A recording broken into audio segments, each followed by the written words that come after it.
Hey, welcome back to Sodatime Restoration. Mark Cohen here.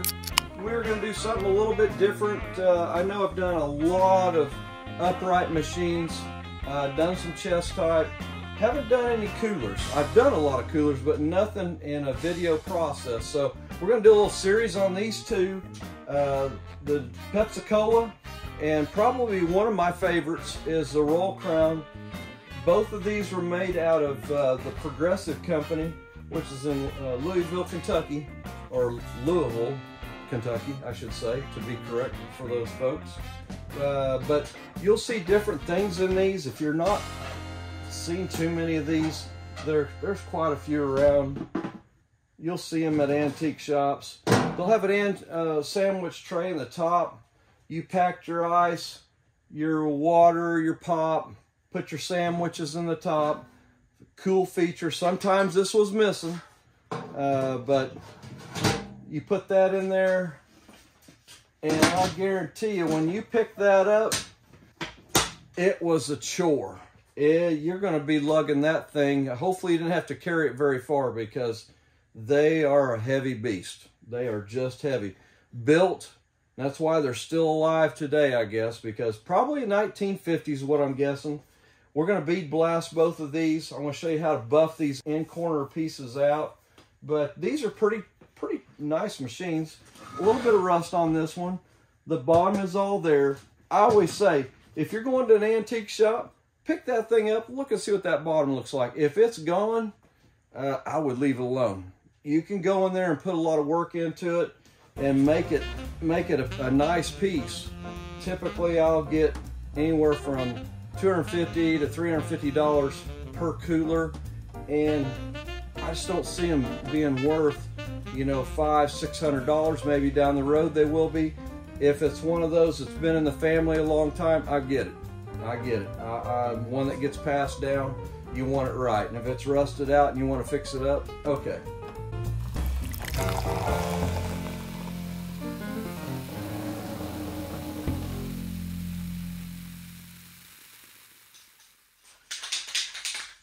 Hey, welcome back to Sodatime Restoration. Mark Cohen here. We finally got these two coolers stripped down, the Royal Crown, the Pepsi. You'll take a look at, we've done a little bit of coating on it, so we're going to do a little bit of sand through tonight. But if you've got just some flat black, just spray a little bit of flat black onto that surface. This has got an epoxy coating onto that bare metal. After you sandblast it, strongly suggest getting something with an etch in it.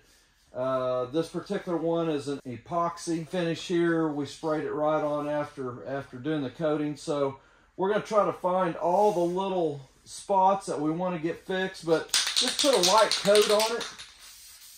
Doesn't take much. This will find your kind of your highs and lows once we block it. You need to let this dry. Oh, probably 15, maybe 30 minutes. Depends on what kind of quick dry and what your temperatures are that day. So get a good coating on there, all the little corners. This will show when you're blocking it. We'll start on this Pepsi one. I coated it last night. We're going to start out with, we'll see what some 320 will do. Get you a bucket of hot water, or actually it don't have to be hot water. Just get you a bucket of water and get your 320 wrapped around your soft pad. If you've not seen in my series, I use a soft pad quite a bit. We're going to sand this epoxy and just kind of see where a lot of the issues will be at.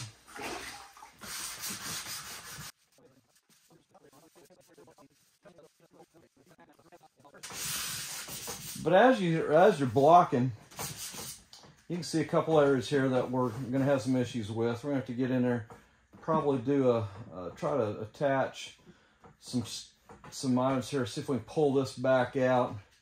One thing about Progressive, you didn't have these corners that come off on, like I said, Royal Crown, also made by Progressive, but they had some corners, stainless steel corners on them, so you could get in there and kind of fix some of those things. So a little harder to do the body work on these. Still can be done. I don't like using a lot of body filler. I like to get the metal just as clean as possible.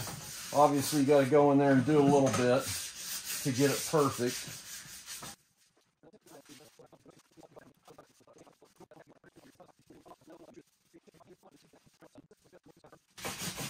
And you want to make sure you get in there and sand really nicely around this lettering.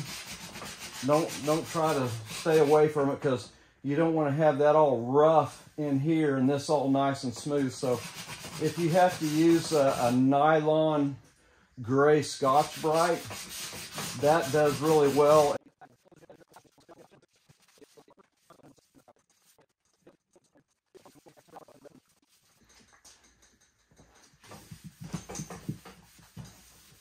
So wipe that down real good. One thing about epoxy and why they like you to use an epoxy has got a hard shell to it. So anything that hits it on the outside, it's kind of like I might as well say a base of a paint. It's solid, nothing's going to penetrate it, and it attaches really well to bare steel. This particular epoxy that I've got on here right now is the PCC line of Martin Sr. Literally straight out of the can epoxy. I think it's got a 10% reduction. You spray it on, and boy, it just lays down really nice. So let's switch over.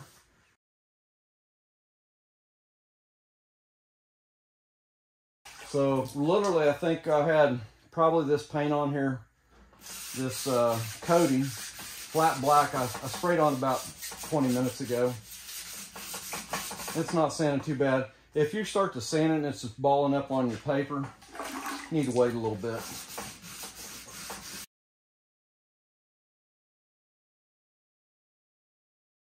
The lids get probably the most damage. People set on them, use them for a drum. I've had them a lot worse than this one, but we tried to work some of the dents out of this one already before we did any of the work. We got most of them out. It's going to need a little bit of attention with some fillers, but it's going to come out pretty nice. I have had them so caved in, I've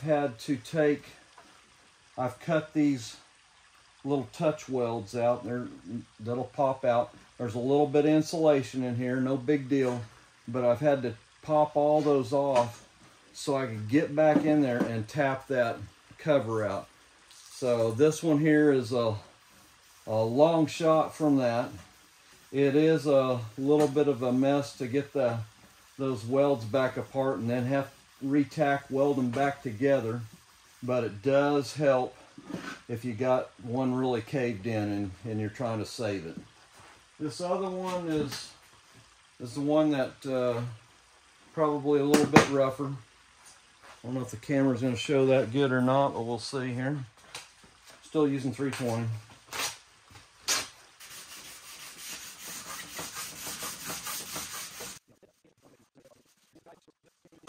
These coolers are a little bit different thing than we've done on the channel, so I thought I'd throw a couple of these in. I've said it in prior videos. I had no idea that many people would be interested in seeing some guy talking about restoring a Coke machine, but hey, thank you. I appreciate the support. We got some good stuff coming up. Hopefully you'll learn a couple of things. You want to do your own cooler, great. That's what it's all about. Nothing like taking something rough and making that thing look like brand new. All right, you can see definitely the difference in those two. And one thing's kind of neat, if you're looking, like, if you see a shiny spot, that's obviously a high. So we'll work those down, and then the low spots that show up that are in the black, where you have sprayed your coating on, your flat base, that's your low spot.